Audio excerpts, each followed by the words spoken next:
Going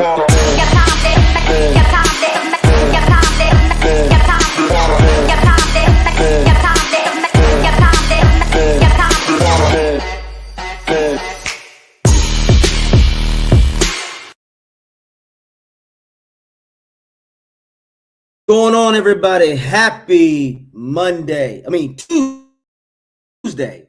But I know Buck fans is like, what you mean? Happy Tuesday. We didn't play last weekend, but you know what? The wrongs have been read right for the Bucks because the bitch ass Eagles are out of the playoffs. Yes. For all you Eagles fans that talked all that shit, you have my entire ass to kiss. And we're gonna have the facts to back it up today. We're gonna have the stats. We're gonna go and break down the Bucs off season. Oh yeah, shout out to Mike Tomlin, the legend. Something that Bowles could never be. Something that Buck fans, don't you ever fix your lips and compare Bowles to Tomlin ever. And we're going to talk about this defense. We're going to talk about the future outcomes. We're going to talk about the OC interviews. We're going to talk about what should be expected. We can talk about what we expect from football for the rest of the remaining playoffs. I'm 3-2 for right now. Panther fans, I told y'all asses, y'all wasn't about shit. Atlanta Falcons got you there, not the other way around. Jags, hey, say what you want to say, but Cohen, everybody else out there, I don't need permission to say this shit. Cohen, you did a fantastic fucking job. Shout out to you. You did it. You did everything you could. It's on record that I wanted you here. It's on record. I wanted you here, man. I didn't like how you handled shit and how you left, but I wanted you here, bro, because I know the Bucs would probably be the number 1 seed now. But no further ado, let's just let me get off the soapbox and let's talk football with a possible future Bucs coaching candidate right here, Coach Slick. Let's bring him on, y'all. Bring him on. Hey, bro, what's up, bro? No, I love the introduction. I love the introduction, but we'll see what happens in the future, yeah, bro. Just gonna keep stacking wins over here, and then maybe one day I'll be across the pond. Maybe one day doing my thing. Exactly, my brother. Look, if Larry Foote can still be employed, you need a job. I know you can develop players, so I'm with you on that. But again, man, look, Mike Tomlin, a legendary coach, has hung it up for now. We don't know what's going to happen, but I want to remind people, Slick, Tomlin has never had a losing season. He's been to 2 Super Bowls, won 1, and always got his team in the playoffs. Was he a perfect coach? Absolutely not. But again, everybody, it's a football organization, not just the coaches. Other people got to step in and help too. The Bucs would the only thing I would say, my only slight against Tomlin, and Tomlin is one of my more favorite coaches because of what he's like. He's a big fundamental of like a teacher and stuff. Like if I had to make an ultimate coaching team, it would be him with Bruce Arians, defense and offensive coordinators. Head coach would probably be like a Bill Belichick or something like that. I think that would just be phenomenal because they're both uber aggressive. Mike. The interesting thing about Mike Tomlin is he was a wide receiver as a football player. Coached wide receivers and then just flipped it and went, I'm going to coach DBs now. Coach DBs. Yep. And then, of course, we know he comes to Tampa and coaches the DB group here with Rondé Barber and those boys and, really worked that system. Again, Slick, under the Dungy, and that's another thing. Under the Dungy tree, Slick, how many people were blessed under that coaching tree? You had what? Herm Edwards. You had a man who coached Detroit. You had, of course, Tomlin. I mean, Dungy had a squad. He had a great disciples of people who went on to do great things. Yep. So for all you people out there who like to compare Bowles closer to Dungy, Hell no. And I'm talking to my fellow Buck fans. I don't ever want to hear that shit again. Don't you ever I don't even compare mind if they want to Bo do that, but to you Dougie. gotta have the coach, like you said, the coaching tree. Like who in the NFL is from the Todd Bowles coaching tree that is in that conversation? No one. No one. No one. And just like with the Tomlin situation, what Tomlin has done so far, again, Slick, I said this. The reason why I would have wanted Tomlin to be the coach for the Buccaneers, because one thing he would establish is stability to the defense. He'd establish a direction. He'd establish an order of business. This defense could be a possible top 10 with him because we have the pieces. Now, for people out there just going, well, we ain't got a TJ Watt, but we have a Vita Vea. We have an Antoine Winfield. We have enough tools. We have a Tyke Smith. We have a Jacob Parrish now, Slick. You mean to tell me, people out there, Tomlin wouldn't find a way to work with these guys? Come on, give me a break, guys. Now, I get it.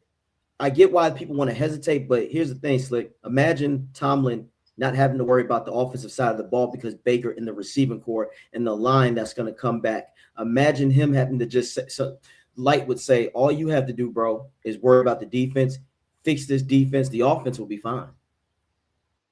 And there's plenty of Offense talent will be fine. you can bring in to coach that offense.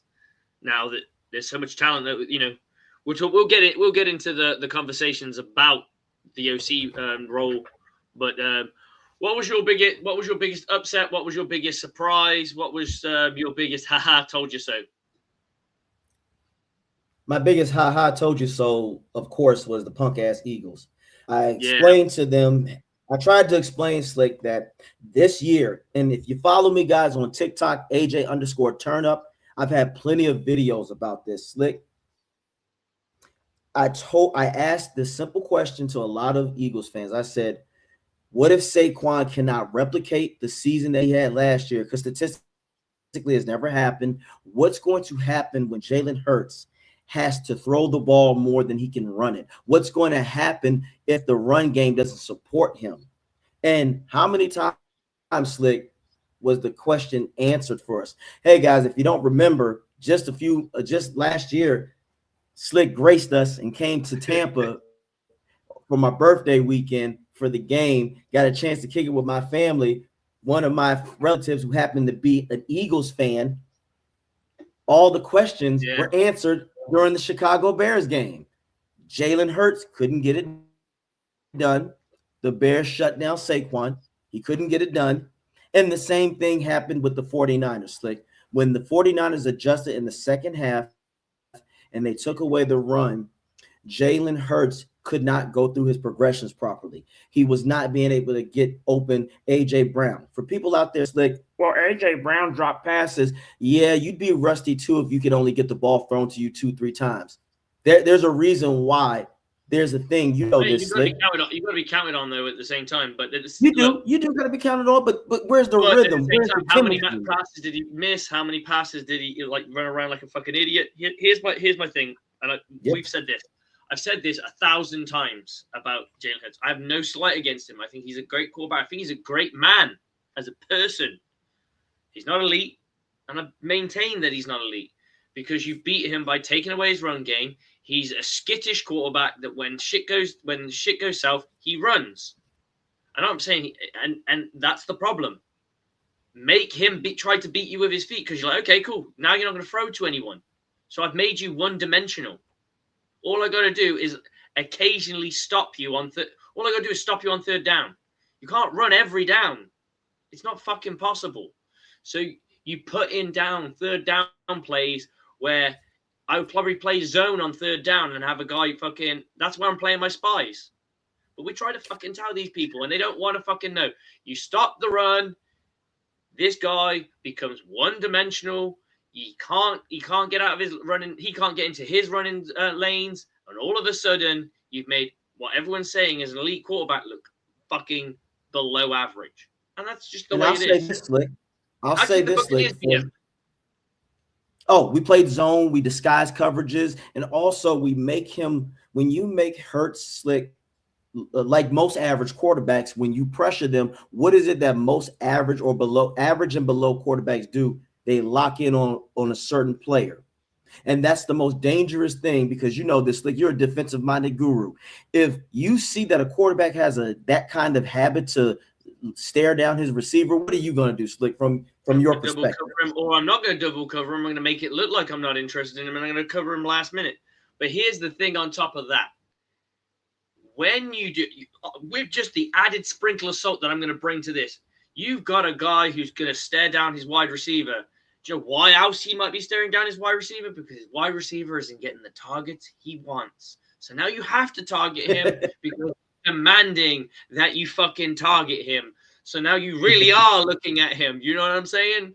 And that's the problem. It's the clusterfuck of they don't have a team mentality. Not all of them, but AJ Brown's definitely one of those guys who doesn't like has a bit of a sulk when he doesn't get the ball. Doesn't matter if they're winning.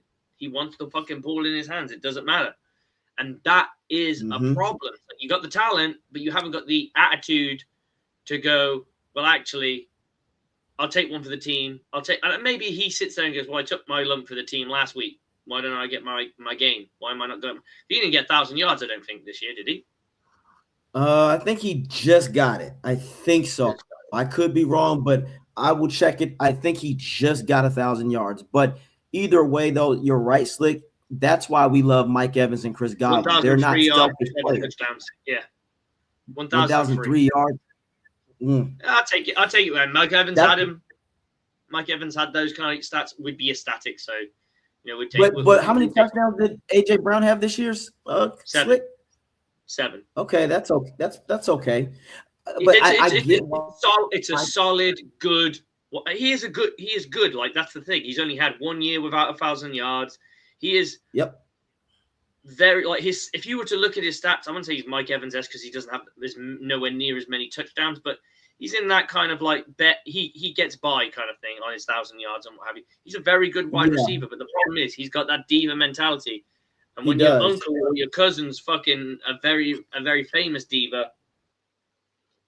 Yeah, and the thing is, though, it's kind of a conundrum because he's right, but he's also wrong. And here's why I say the conundrum. Slick, they don't win a Super Bowl without AJ Brown. For Eagles fans, you don't believe me.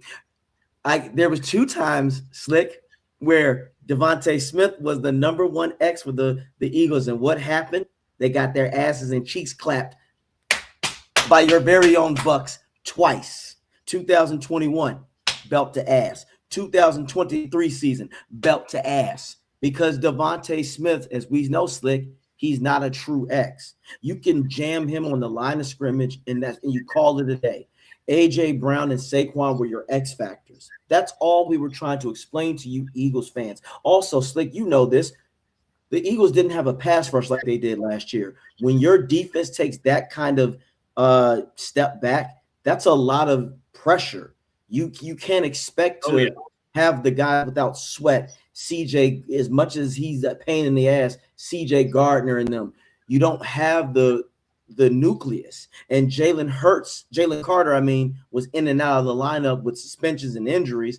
So I tried to explain that to them, Slick, that this was not the team that you saw last year. And I also said this, Slick, and a lot of people can vouch for me. I said, if the Eagles cannot get to between 12 plus wins, they're not going to do anything in the Super. They're not getting to the Super Bowl. You know what their record was this year, Slick? 11-6. I feel bad because as much shit that I've been predicting about other teams, Slick, damn it, I couldn't save my Bucs. I couldn't save the Bucs. I tried everything. We tried everything. And again, for everybody else out there who is on this fire Bowls or you don't like Bowls all of a sudden, save the bullshit because Bucs Report for 3 years warned you. We told you about this. We don't want to hear you switch up now. And that goes for a lot of you media folk out there. We don't care. We said this already, and we stand on it. We broke it down football logic on why Bowls couldn't get it done. Y'all didn't want to listen. So save it. Let's just stick to business now, Slick. Let's talk about the offense. coordinator position. Todd Monken came into town. Apparently, we interviewed him. That's probably the biggest guy we interviewed so far. Everybody else has been duds. When we gonna get So in, we my got man? Mike I Kafka, think we interviewed Todd Monken, Zach Robinson of the Falcons. I got David Shaw of the Lions and Israel Wolfork, Wolfork Cardinals. Exactly. So, is there any other names that you would like? I mean, the name that on everyone's lips right now is probably Mike McDaniel. That's the name that is the Mike McDaniel. Mike McDaniel, or I know that he's going to go for a head coaching job, but it's not. You still got to ask. I'd see if Joe Brady would be interested, because here's the thing: the Glazers could entice him and say, "Hey, look, if you handle your business the right way, you'll be head coach next year, regardless." You know what I mean? I think that's part of the interview process. If you've got a guy who's been a head coach or what have you, you want to turn around and say, "Look, you've seen how things are. People are calling for his name. When his name comes, and you're here and you thrive." And I think that conversation should have happened to Liam Cohen. They might just pump the brakes. You give it another year. You get another year. We get to see you for another year. We get to see your confidence. We get to see how you do shit. We get another year. We get another year with this defense. You will be the top of the list, because you always want to hire in-house, because you know that fucking person, right? Ideally, in an ideal world, you want to hire in-house. Most businesses try to hire in-house if they can. It's only when they don't, they know they don't have the dog in-house, that's when they go elsewhere. But you need to check you ain't got that dog in-house. And that's what they want to be saying to him, like a Cohen or a Joe Brady or what have you, is to turn around and say, "We think you that dog, but just give us another year, show us what you got, and you might have the keys to this team instead of having the keys to Jacksonville." And trust me, at that point in time, Jacksonville was not the enticing offer. No, it wasn't, but we'll never know the story behind that. I would love to talk to Cohen off the camera, off record, of course, and ask him what happened to make you even want to pull the move that you did, because we only heard one side of the story. Slick, for all we know, maybe Cohen was like, "Hey, if we're gonna do this, I recommend this, Bowles. How about we get an extra aggressive? How about instead of always playing it conservative, you allow me to work on my side and you stay on your side?" And Bowles probably came out, "Well, now that's just not how that's gonna work for me here. We got to do it this way, and you have to do what I say." And Cohen probably was like, "Yeah, this shit ain't gonna work." Canales, same thing. Canales might have said, "Hey, how about we do this?" "Nah, we're not there just yet." It's no coincidence like that. Know, do you? How many fourth down decisions that he went, "I want to go on fourth down"? You don't know. Yeah, we generally don't know. But just to go on the Joe Brady thing, we can't interview him because it's a like for like. You can only interview for a promotional role. So if he was like, that's why some of these names that you're hearing, they're like fucking pass game coordinators, run game coordinators. They can get them because OC's higher than that position. So if it's an OC for an OC, you can't do it. But obviously, if that person's been fired, then of course they'll. Yeah, Joe Brady's not possible at all. I want someone innovative. Slick. That's all I ask for, man. I just want. They went for Brian Callahan. I'm not a fan of that one, to be honest. It's Hell difficult. No. Let's be honest. That fucking Tennessee Titans team's a fucking disaster. It was never going to succeed. Exactly. That's half the problem. And then you got Nate, and I'm going to do my best not to fucking butcher his name. Nate Skrill-Hassey from LA. That would be, you know what, Slick? That would be good, because you know why, Slick? He would probably design plays like this right here. And this is by me, y'all. He'd do some shit like this. He'd find nice little ways to adjust. That's what we need. That's what we need, Slick. Basically, at the end of the day, we need someone who is going to be innovative and say, "Hey, we're not going to just bump our heads against the wall and do a HB drive every fucking first down. We're going to switch it up." Sometimes, Slick, I'd be ballsy. I'd come out of the game on the first drive in the spread. See what them boys, how can they handle all of that? if you can run the ball in spread, and the reason you run the ball in spread is because what have you done? Spread the defenders out. So what a lot of teams do when they run the ball is they squish everything inside. So they add tight ends, extra linemen, All it does is just make them put all their teeth are on the line too. So you got blockers on blockers, you got blockers on D linemen. That's right. On more D linemen, you're bringing guys down into the box. So you end up creating a mismatch where you spread everything out. You rely on just the O-line's got to get the blocking right. What they'll do, like fucking, let's say for the sake of argument, some of these ones is like it'll have a tight end on one side, an extra 2 tight ends on one side, tight end on the other side. That's fucking 7 men on the line plus an impact blocker, maybe if you have a fullback, right? That's a lot. So we know what you're going to do from there. You're going to run the fucking ball. So I don't need to worry about going too high because you're not going to run anything out of it. Smart teams do. Smart teams find a way to have a little sneaky pass game in there, and that's the best way to do it. We don't do that. We've had very obvious run formations. The problem was the good thing was last year we were able to run the ball effectively so that it didn't matter that if they knew it was coming because they were still getting bludgeoned by Bucky. But that's not the point.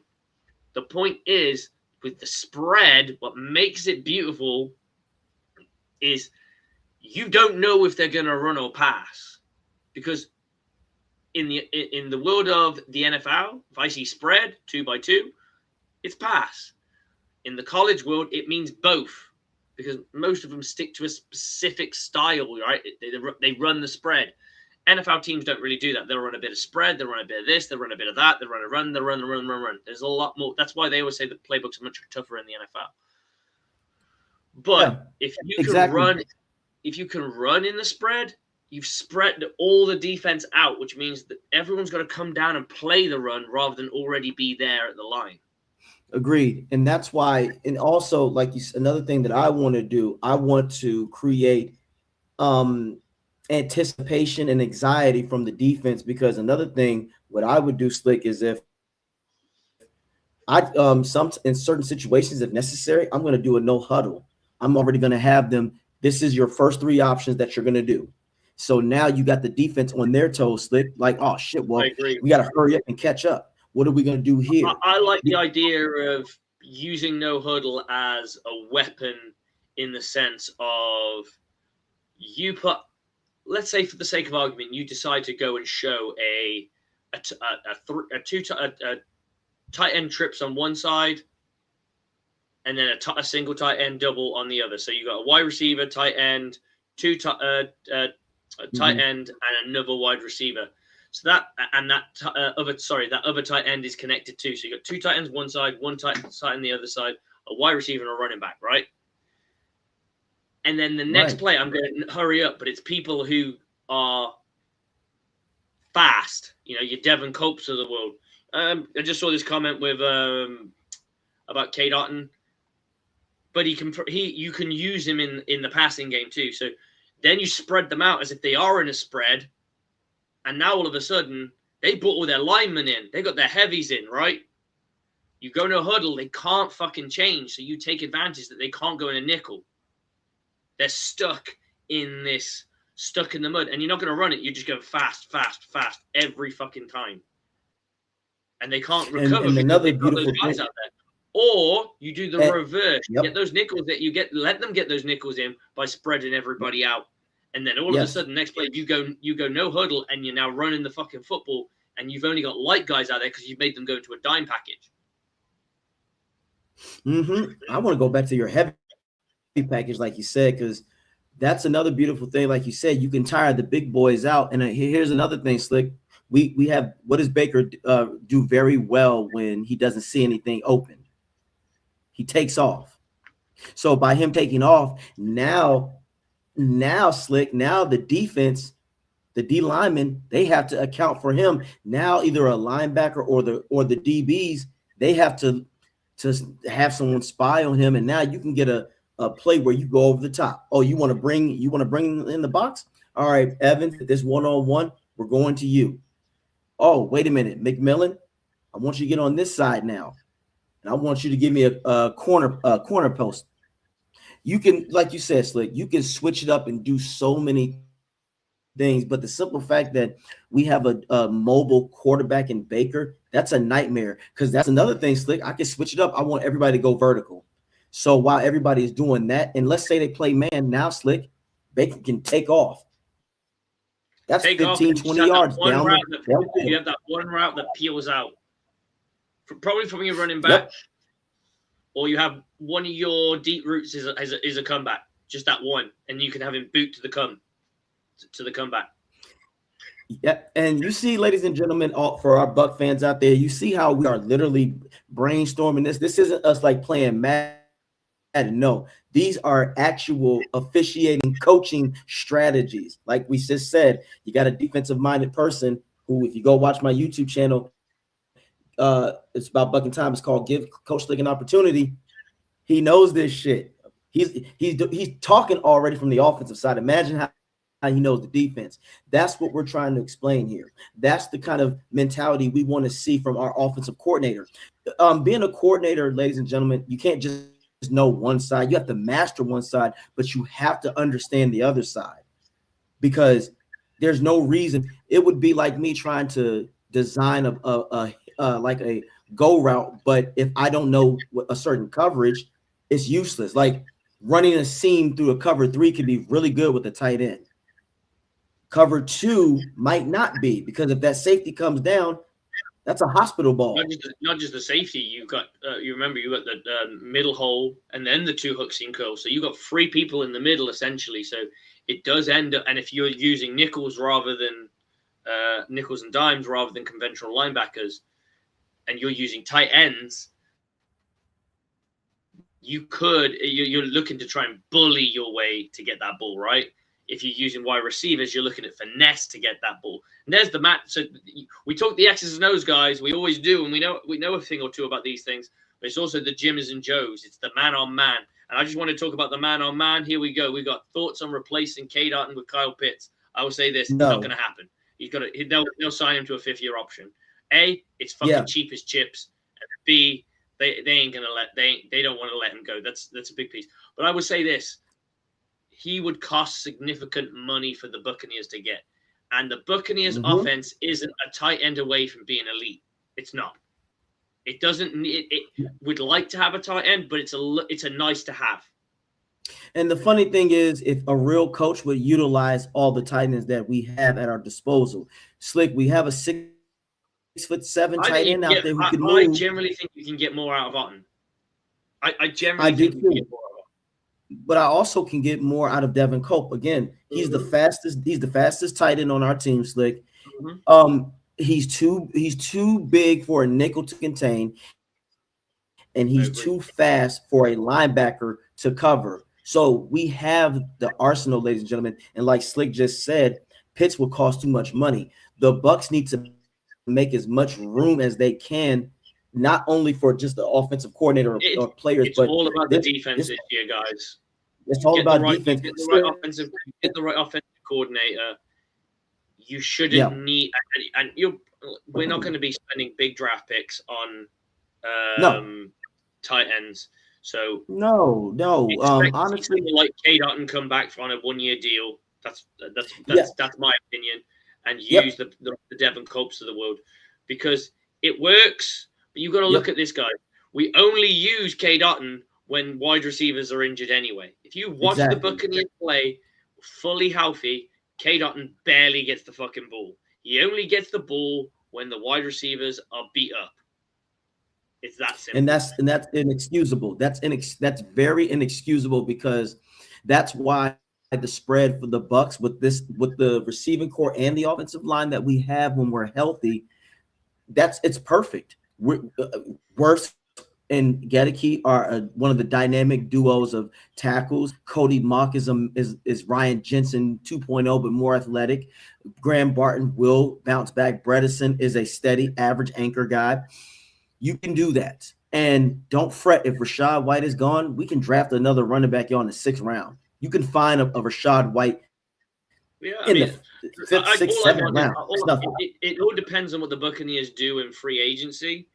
that will depend on what they do at the draft, right? So if you need a green dot guy.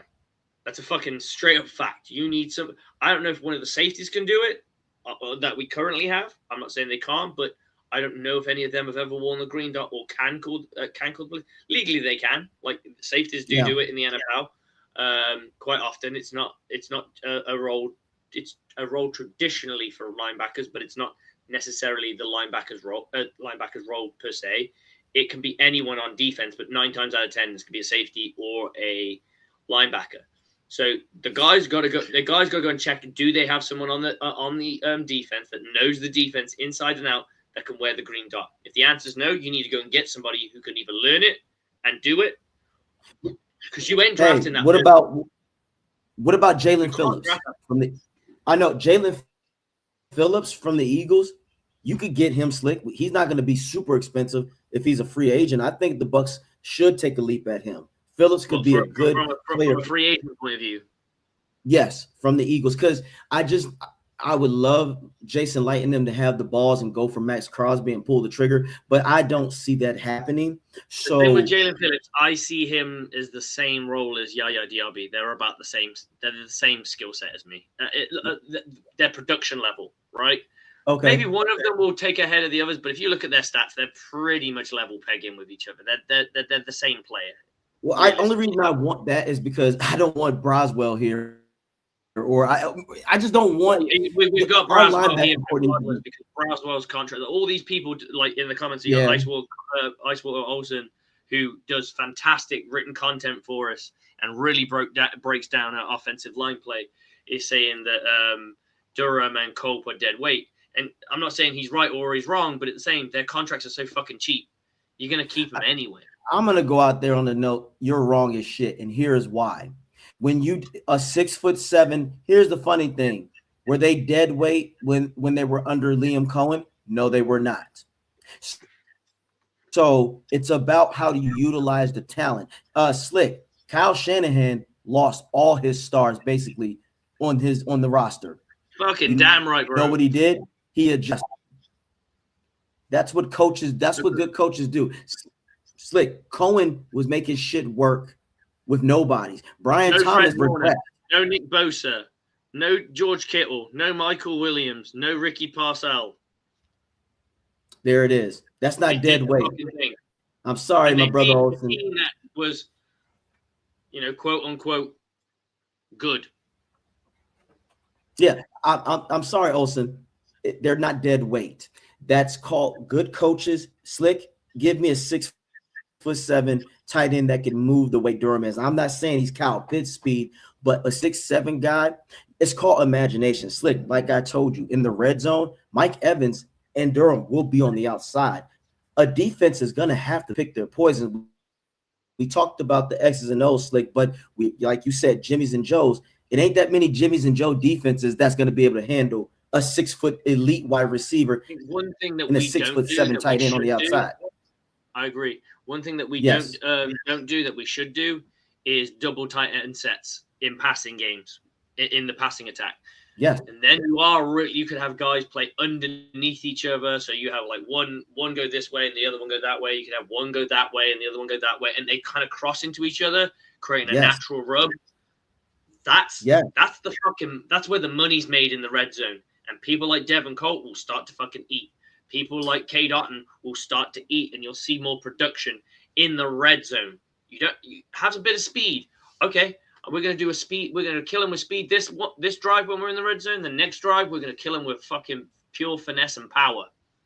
Yes, and we can also kill them with length, because if you see a 6'7" Payne Durham run down the seam, Slick, somebody's got to account for him, because if Baker throws it just right, the safety can't get there in time. He can catch it, and that's a touchdown. But if he takes a linebacker with him, what I would do, Slick, I would have Payne run a seam, and then I have an Otton run a short underneath shallow crossing route. Boom, that's my protection guy right there. That's my blanket, because somebody's going to have to. What's your favorite route? What's your favorite route? But you just like to see my favorite, like to see like the cool whatever.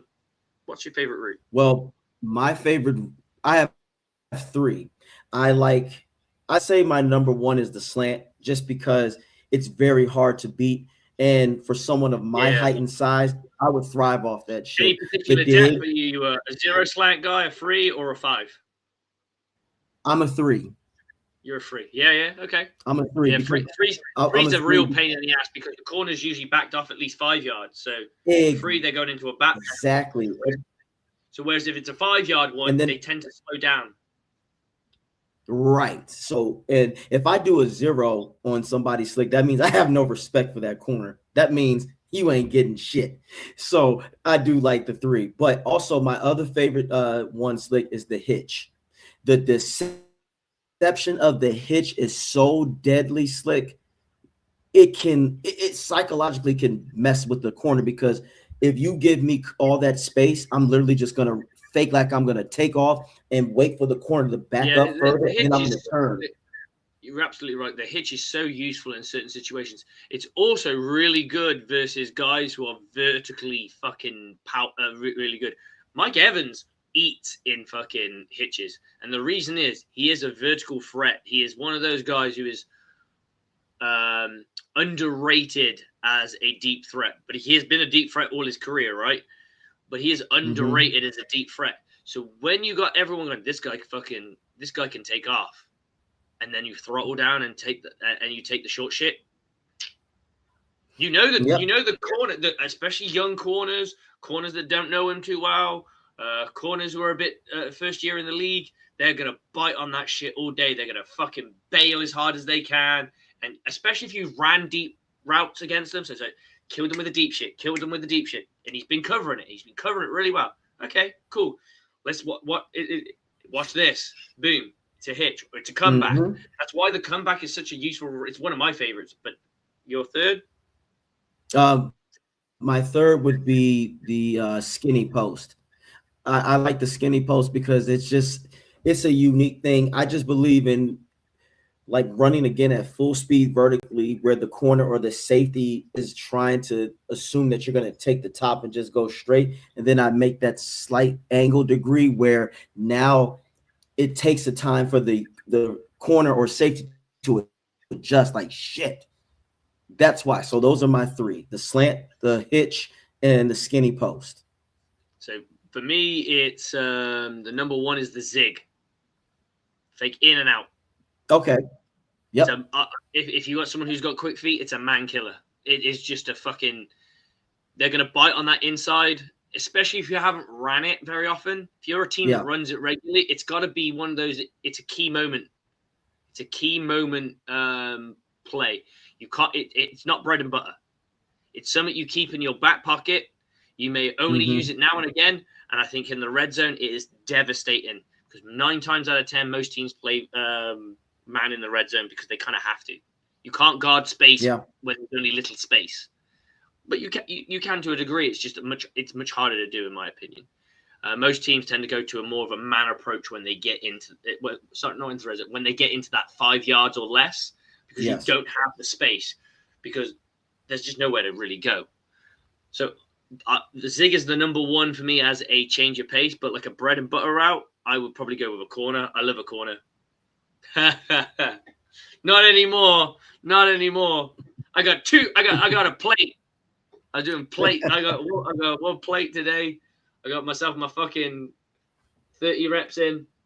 That's good. What's your max squat, Slick? I've only stopped. Unfortunately, I did skip leg day, and I've only just started getting back into it. So that's where this has all come from. I can't remember. I don't know what it is in pounds. I know what it is in kilos. So it is 65 kilos. 65 kilos. I gotta look that up. 65. I squatted my wife the other day, and she's 200 pounds. Oh. Okay, 143. So you squat 143. That's good, Slick. That's good. It's a start. Nothing wrong with that. It's a start. It's a start. And hey, nothing wrong with that, bro. Nothing wrong with that. And again, you are tall and lanky. You were meant to dunk. You were meant to go for the high passes. I am the stubby tree trunk. You're the branch. I'm the root. Got to start. Everybody got to know. You got to know your body. You got to know who you are. And we have the dude who got to come in and start some shit. Yeah.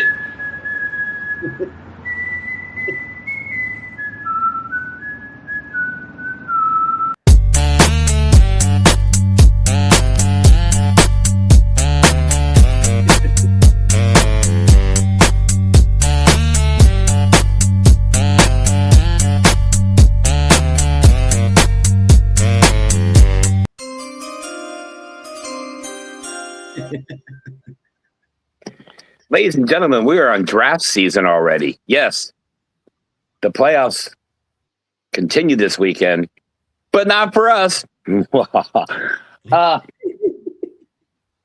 asked me what my squad is. Well, prom date was about 140, 145. My homecoming date was about 160. I liked them thicker as I got older. And at this age, squatting usually means having to change your clothes, and that's all I'm going to say about that.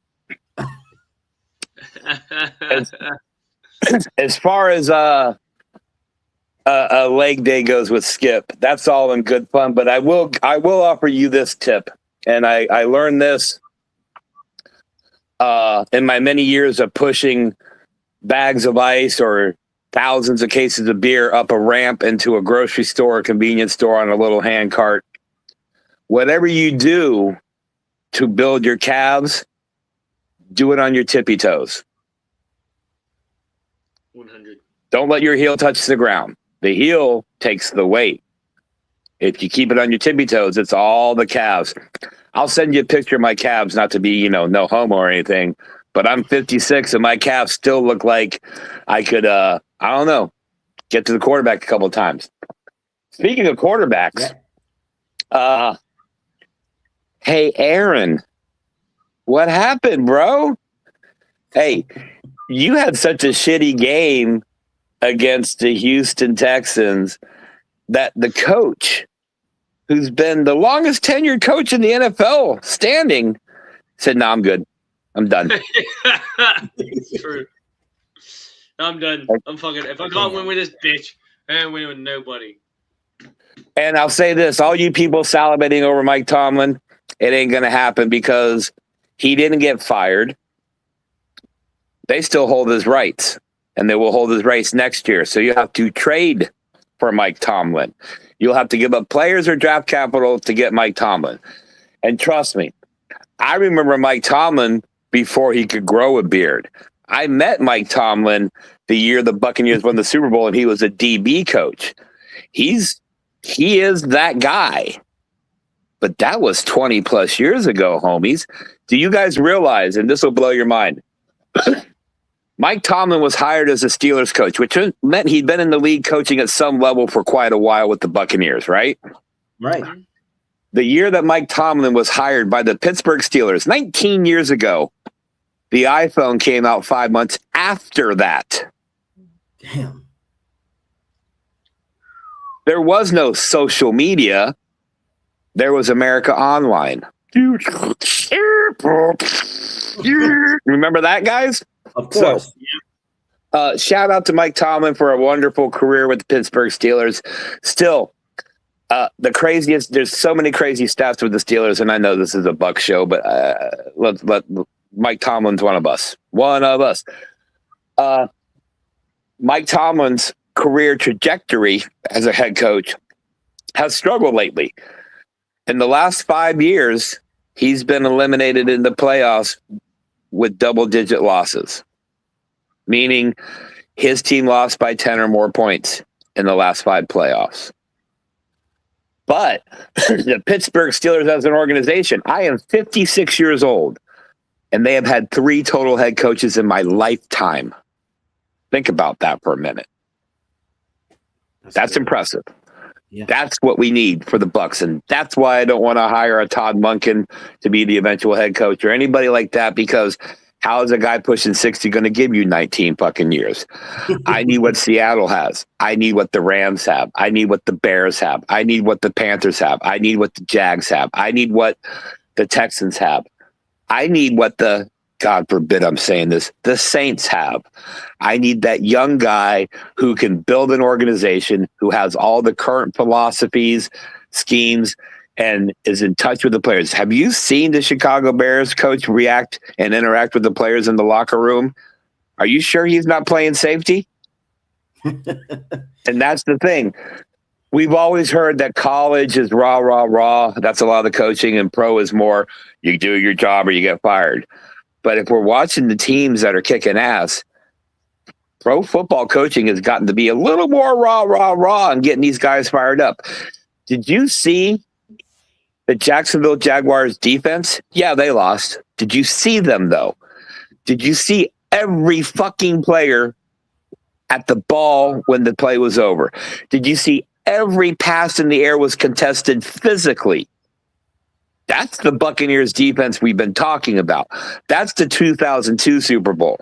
That's the 2019-20 Super Bowl with Brady. That's that defenses. The defense we have now, like I've said about Mr. Bowles, is passive aggressive. Well, we're going to let you catch it, then we're going to tackle you. And the opposing team is like, well, that's cool. We're going to take 8 to 10 yards per play and just march down the field, kill the clock, keep your offense off the field, and win. And that's what the fuck has happened. So, all that said, that's not why I'm here today. And the two guys on screen know why I'm here today.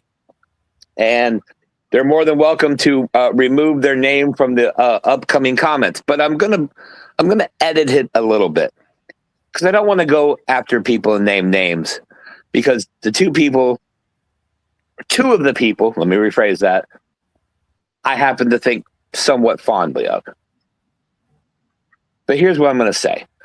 If you just watch this wild card round of football, as a media member, as a fan, as a homeless person on the street corner begging for change so he can get some methamphetamine, and what upsets you after those brilliant games, every game was good except for one blowout. You know, the Patriots, who'd they blow out? We're not going to talk about that. So if that after that whole weekend of football,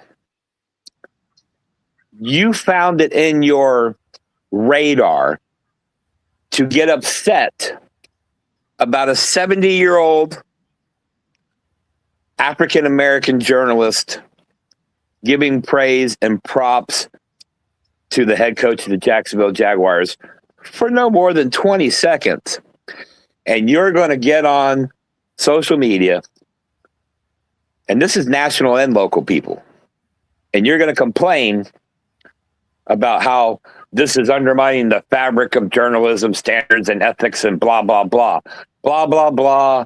This lady said nice things, and we're not supposed to say nice things. We're supposed to be the first line of defense against truth, justice, and the American way. Well, first of all, sports media, y'all ain't fucking done that since Bill Parcells was a head coach. Okay? Second of all, you might not want to be throwing stones at somebody about journalistic integrity when you got CBS and Fox in your fucking bio. Do you feel me, dog? Do you feel me? CBS, killing journalism with 60 Minutes. The longest running journalism show in fucking history. And it's canceled because they don't want to report the facts. They don't want to have any integrity. And you work for them, and you're going after some lady who works for a small little newspaper in Jacksonville. So the argument then comes pushing back, well, it wasn't the time or place. Okay. Maybe Twitter's not the time and place for you to address this issue you have with this lady. Maybe you're an adult and a man, and you reach out to the paper and you say, hey, I'd like to talk to her for a minute. And then you say it to her, you know, like you said, she should have done with Liam Cohen. Pull her to the side and say, hey, you know, this would kind of make some of us look bad, we think, because, you know, you're not supposed to be fans of the team. Fans of the team, every motherfucking journalist, media member that goes to Raymond James Stadium wears that fucking Bucs logo on something. That makes you a fan by default. You're wearing their gear, you're repping their colors. But the difference here is between us and them. By the way, a brilliant Pink Floyd song for you old heads, but that's another conversation. Us and them is you guys are going to say, well, getting to be part of the media scrum in the locker room and the press conferences, it's a privilege, not a right. Okay, cool. But you're still eating their food. You're still getting Christmas presents from them. You're still living off of them, just like we all are. The difference is when you guys put out something that the Buccaneers organization doesn't appreciate, they go above your head and have it pulled or ask you to edit it or to pull it back or to walk it back. We don't get them calls. No. We don't get them calls. And if we did, here's how that would go. Excuse me, Mr. Larson. Yeah, you're running Bucs Report, right? Yeah. We don't appreciate what you said at Todd Bowles. Cool. Go fuck yourself. Do you know why? Because unlike all these fake fuckers out here in red hats, I believe in our Constitution in the United States of America. I believe in the Constitution and the rights that are in the United Kingdom. We have the right to freedom of speech. We have the right to express ourselves the way we want to. We have the right to live our lives and do as we please as long as we harm no one else. So please tell me, self-righteous fucks over on Twitter with the blue check marks, you paying a billionaire to tweet while you've got the name of actual media outlets that have sacrificed their journalistic integrity to bend their knee to a fascist regime. Please tell me how that lady's words hurt you. Where on this fucking doll did her words touch you? They didn't. You're engagement farming. You're rage baiting. That's all that was. If you're saying, well, I'm a grown man who's a journalist and I know the ethics and the codes, right? The ethics and the codes wouldn't be to call out a fellow journalist on social media, you simple bitch. Okay? So on one hand, you're saying you can't do this and you should have done it like this, but I'm going to go ahead and do the same thing to you and not do it like I asked you to do it. So do as I say, not as I do. Is that what we're doing now? While you wear CBS in your bio, while you go on that network every night, if you had to turn journalistic integrity, you would have resigned from CBS and went and got a job at an outlet that didn't bend their knee to the fucking president. Right? No, you didn't do that. You know why? Because that would hurt your pocketbook. That would hurt your wife. That would hurt your kid. What the fuck do you think you're trying to do to this lady? So everything you're scared of doing and you're getting in trouble for by the companies you work for, you're trying to do to her. And the point of this whole thing is it was 20 fucking seconds. It was 20 seconds. That's longer than you fucks last in bed. So I feel like, I understand, I know why it takes so long. It felt like an eternity to you. And I'm sure your wife even said, that seemed like a long time. But that's not the reality. It was 20 seconds. And what she said was no different than when you guys congratulated Brady and the Bucs for winning the Super Bowl. No different than when I seen every media member in Tampa fawning over Arians and Light at the Pirate Parade with the Super Bowl trophy. Every NFL broadcast, every college football broadcast ends with a journalist, a reporter, or media member running onto the field and asking coaches questions and players questions immediately following the game. But they started with either great game, coach, great win for your organization, and then they asked her question, or tough loss for your organization, and then they asked her question. How's that any different? Is that the right place or right time? How about you make up a map and you put little dots on that map, like the pedophile map, of where it is okay and where it's not okay to ask these fucking questions and to say these fucking things? Or how about if you're going to wear your journalism badge like it's some kind of high and mighty thing, like it makes you elite or above anybody, how about you actually ask some journalistic fucking questions with a follow-up question at the press conference? How about you actually dig in instead of glossing? Okay? The media is not here to say, I'll put it this way. Every NFL press conference, there's 6 to 8 questions tops, and 5 to 7 of them are the same motherfucking question. Do you all get one question and whoever gets asked first gets the answer and you all just write it down? Then you can go home and you can waste our fucking time. But then I hear, well, she was dragging on time because we got to hurry up and get out doing the press conference so we can go write up our article. Well, that's part of the sacrifice of being at the game, homeboy. You wear the badge of being in the press box. You take pictures every fucking day showing that you're in the press box. Flex, flex, flex, flex, flex. Then you take pride in the fact you're in the scrum. Oh, look at me. I'm in the scrum. Check out my media credentials. My media credentials take you farther than your media credentials take you. Right. But because of that, you can't put out the content. And see, when we started this shit back in 2017 here at Bucs Report, we strived. We blew. We sucked everybody we had to get in the building. And then we did. And we realized being in the building sucks. One, because you got to answer the fucking Grandpa Buccaneer, the organization. And two, we're watching practice and we see a player go down injured and every fucking guy tweets out the same fucking thing.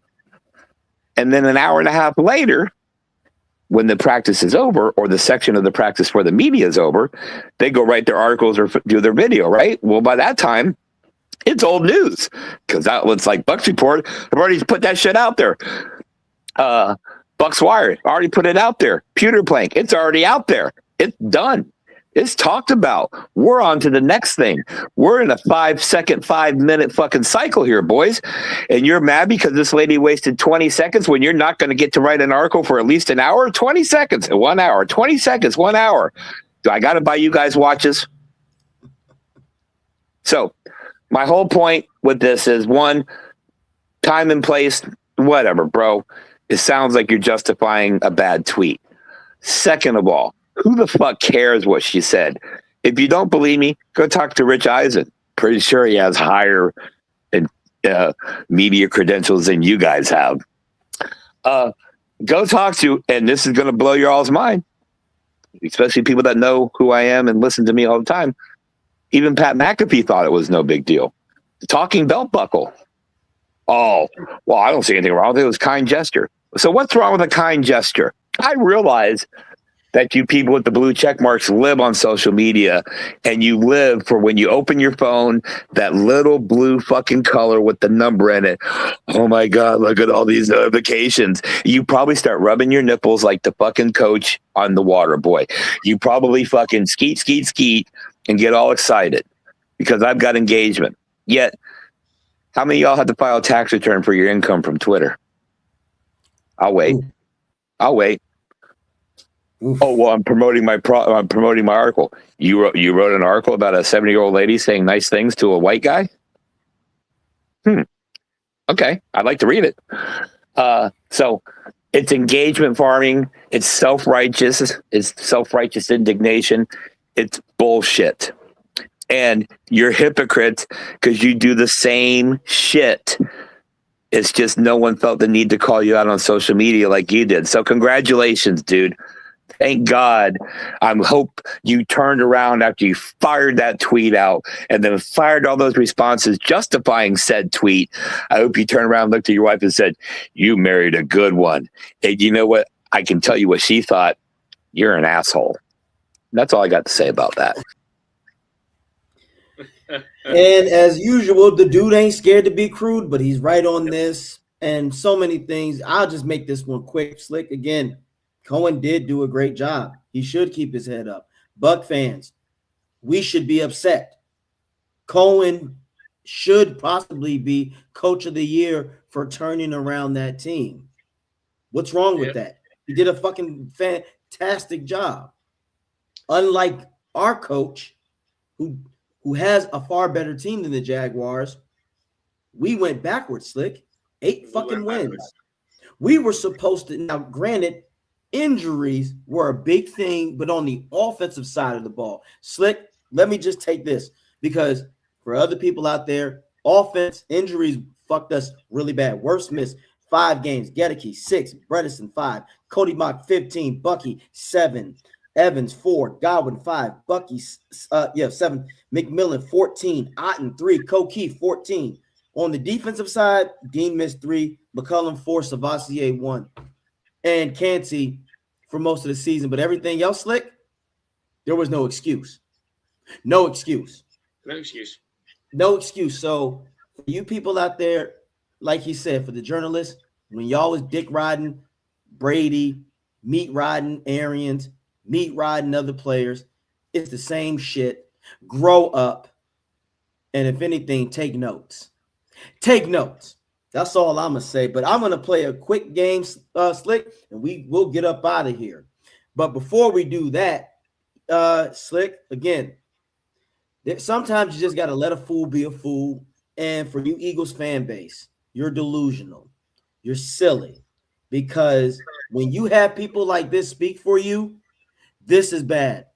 Viewer discretion is advised. Roughly 7 seasons, including Todd Haley, Fred Kitchens, Todd Monken, Alex Van Pelt, Ben McDough, Liam Cohen, Dave Canales, and most recently Josh Grizzard. You're Baker welcome. has also been traded and been a bench player. What does that have to do with the OC? And how long has he been with the OC at Tampa? He's had 3 different OCs. I'm talking about at Tampa. Yes, 3 different OCs in Tampa. Thank you. That's not true. He was shut out in the Super Bowl. Like come on now. Shut out in the Super Bowl. No. Don't be. What? Exactly. Your expressions. Baker. Yeah, he was talking about Baker. What the fuck? Baker's been nowhere near a Super Bowl. Let's be honest. I'm not going to sit here, but it's 3 OCs. Yeah, it's 100%. It's commonly known that Baker's never had the same offensive coordinator in his entire career. Exactly, but do you see Slick, how sometimes when you talk with dumb people, they just like to be stuck on stupid? How is that not true? I literally gave the facts, and what did he say? That's not true. And didn't he get shut out in the Super Bowl? What? He's never been to a Super Bowl. You see how, again, where we said it before, people, Slick, we said this. When people who know that they're wrong or they're not in that much intelligent, they try to slip you up by changing the subject or, as you said, double down just so you can get frustrated. At this point, I'll just laugh at you and just go, well, you're stuck on stupid. And with that being said, we're gonna play a game, Slick, because I really just want people to understand that Baker, honestly, Slick, in my personal opinion, with no Baker, the Bucs are the Tampa Bay Jets. So we're gonna play a game of, wow, that was him. So let's go to 2023 season, Slick. We're gonna go to the top 10 quarterbacks when it comes to passing. All right, is everybody ready for this? We're about to get this shit started. So 2023, it's Tua had 4,046.24 yards, 29 touchdowns, 14 interceptions. Goff had 4,575 yards, 30 touchdowns, 12 interceptions. Prescott, 4,516 yards, 36 touchdowns, 9 interceptions. Josh Allen, 43.6 yards, 31 touchdowns, 11 hits. Mahomes, 41.83, 27 touchdowns, 14 interceptions. Jordan Love, 41.59, 32 touchdowns, 11 interceptions. CJ Stroud, 41.08, 32 touchdowns, 11 interceptions. Baker Mayfield, 4,044 yards, 28 touchdowns, 10 interceptions. Now, you want to know the defensive ranking for the Bucs that year, Slick? 28. In 2023? 28. 23rd. Okay. 23rd total yards, 23rd pass defense, 29, rush defense, 5. So Slick, if Baker doesn't have the season he has, and the funny thing is, Slick, how do we lose? By getting the ball thrown on us, not getting it ran. So that speaks volumes, bro. And again, Slick, with the stats that I just showed you from the Bucs defense, would you say that the defense really saved the Bucs in 2023? No. Nope. No. How about this, Slick? Now let's go to the Buccaneers offensive rankings. In 2023, overall, they were 23rd in total yards. They were 20th in points, 17th in passing yards. I'm sorry, total in 18th. Now they were 32nd in rushing. But do you see the big difference, Slick, between the passing and the running? That's Baker Mayfield, right? Isn't that Baker Mayfield? Baker Mayfield in the wide That's receiving Baker core for Mayfield. sure. That's Baker in the wide receiving core. Now, Slick, we got to do this because Baker Mayfield also in 2024, 4,500 yards, 41 touchdowns, 16 interceptions. An elite season, basically. Would you like to know what the Bucs defense was ranked then, Slick? Overall, 18th. Pass points allowed, 16th. Pass defense, 29th. Rush defense, 16th. So average except for the pass. Yep. Average except for pass. Let's go to the Bucs. Yep. Now let's go to the Bucs offense, Slick. NFL overall, we were third. We were fourth in points per game, third in pass in offense, and fourth in rushing. Top 5 offense. Top 5 offense. Now, let's go. Now, let's play this game and go to 2025, Slick, because this is where it really gets interesting. I'm going to give you these quarterbacks. This quarterback had 3,931 yards, 25 touchdowns, 11 interceptions. The other quarterback, 3,727 yards, 26 touchdowns, 13 interceptions. One had 3, and the last one is 3,693 yards, 26 touchdowns, 11 interceptions. Who do you think the first one is, Slick? Sounds like Baker Mayfield. The first one is Bo Nix. Bo Nix, okay. Top 5 defense in the Broncos, right? Yeah, yep. Now, who do you think the second one is? Like 33,727 yards, 26 touchdowns, 13 hits. I don't know. Justin Herbert. So the last one's Baker Mayfield. Yep. And what do all those I teams? knew the 11 interceptions, so I knew this one wasn't. And what's the biggest difference between the defenses? Their defense. If it wasn't for the Chargers' defense, the Chargers wouldn't even been in the playoffs. It's the same. So again, thing you go and look at Jacksonville. They won 13. They won 13 games. They had a little bit of a lackluster schedule, as did we.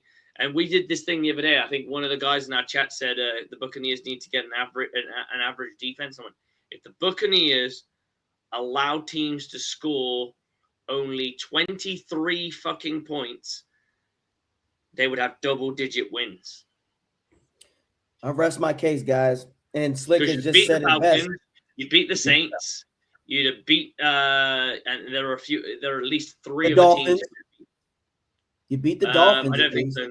No. The reason why I say that's like I'm going by what you said. An average defense, you beat Miami.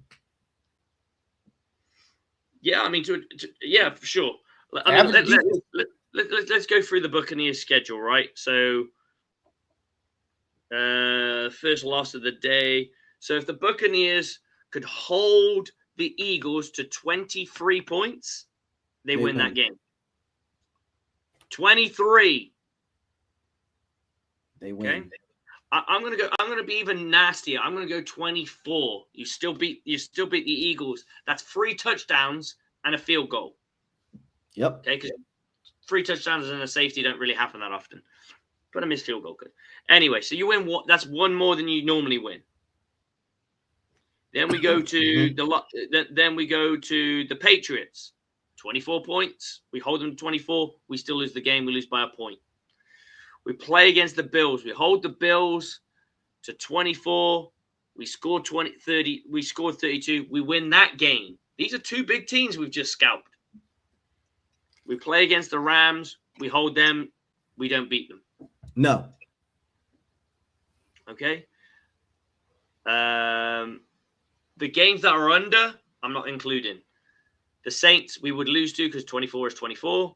We'd beat the Falcons. Mm-hmm. So that's 3 extra wins for 24. Those 3 extra wins, what does that put our record at? 11-6. 11-6, guys. I said our basement should have been. So with an average scoring defense, you'd have that. And I'd say 21. If you do 21, the Buccaneers win 6 more games. Exactly, ladies and gentlemen. So again, guys, if it wasn't for this offense, the Bucs would have been, and Baker in the offense, we would have been shit. We already are some shit. Oh, come on, let's be honest. We have shit with those the corn games, in it. Those games that we won in the first half of the season before the bye, they're all Baker wins. Offense. They're all Baker wins. So for people out there shitting on Baker, Baker Slick is top 10 in touchdowns and yards this season. Wow. I thought that he was a turnover machine. He cut his turnover Slick by 5 interceptions. Might be one of his better seasons, the second best season in turnovers. But again, listen to the wrong people, folks. Listen to the wrong people, It's a complimentary game, dude. It's a complimentary game. If your defense sucks, then your offense has to play better. If your offense sucks, your defense has to play harder. So when you have the two in sync, you are fucking hard to beat, because not only are you slow, you're either slowing them down on the defense from the defense, you're slowing down their offense, or you're stopping it. Your offense is scoring steadily. It doesn't have to score a lot. It's scoring steadily, and you're slowing them down. You will win the game. So at the end of the day, ladies and gentlemen, offense will have to be the hero. And now with that, we will be back and we'll break something. We'll go into more mock drafts and talk about the playoff games later on. But I want to appreciate y'all for checking out Bucs Report, The Aftermath. You need to subscribe to the YouTube channel. Also, Spotify and Apple Music. Again, my video, it's about Bucking Time. Please go watch it. Give Coach Slick an opportunity. His resume speaks for itself. We want to get him over here. He has the credentials to do so. So with that being said, you take care of yourself, bro. AJ Turnup _Turnup TikTok. If you want to see me cook more Eagle fans, Packer fans, I'm in there. Peace. Take care of yourself, bro. Take care of yourself, brother. Guys, that's pretty much the end of the show, but I just wanted to give a shout out to Lynn Jones, the reporter at the Jacksonville Press Room. Great job. Keep doing what you're doing. You want to congratulate a coach for a season because you're passionate about being a sports in Jacksonville. You do you. You didn't fucking hurt anybody. And these guys with their three-letter networks, look at the shady shit your fucking three-letter network does. You're a part of that. Your name's attached to it. So don't fucking give the fucking high and mighty. Don't do that. It's embarrassing. And then finally, if there was an inappropriate time to talk to a player or a coach, it's immediately after a fucking loss. Nobody wants to talk to you. No coach wants to talk to you. It is deemed entertaining by the media, and they have got the NFL to sign off on it. I can guarantee you now, if an NFL coach or players had the choice to speak to you after a loss, you would have no conversations. They would not happen. The NFL has allowed you to have that moment. Not you, the beat writers or what have you, but in general reporting in sense. They've decided that for entertainment purposes, they want someone to interview the coaches after halftime, just before the second half, and immediately at the end of the game. And I can tell you right now, no coach wants to fucking have that conversation. You have to go to get the fuck out of my fucking face, is what they're thinking. Every time you put that microphone to their lips and say, "So coach, what do you got to do to slow them down?" He's thinking, just get the fuck out of my face so I can go fucking coach my team. Every single fucking coach is thinking that. So you want to talk about inappropriate? That's fucking inappropriate. That's not cool. No one wants to speak to a coach. And I can guarantee you, even in your press conferences, they are designed, it's considered mandatory for them to attend. Trust me, if they had a fucking choice, you guys would be sat in a fucking empty room. The NFL makes them come out to have a conversation with you. They don't want to talk to you. It's not owed to fans. It's the NFL said, that's entertaining. We want to hear it. We want to put it out there. We want you guys to ask those questions. We're going to make the coaches available for you. But realistically, they're just thinking, I want to get the fuck home. I don't want to speak to nobody. I don't want to talk to no motherfucker. I want to go home. And on that note, I'm out. Bucs fans, let's have that fucking off season. I'm hoping. I'm going to try and not butcher his name. Nate Skeelhassy. Best I can do. Mike McDonald, Todd Monken. They're the three names at the top of my list to be OC for this Tampa Bay Buccaneers team. Coach Bowles isn't going to get fired, so we have to move on from that. I just hope to God that we can put some semblance of a defense together that's not going to be as poor as it's been. But on that note, Bucs on me, Bucs on free. 1, 2, 3. Go Bucs!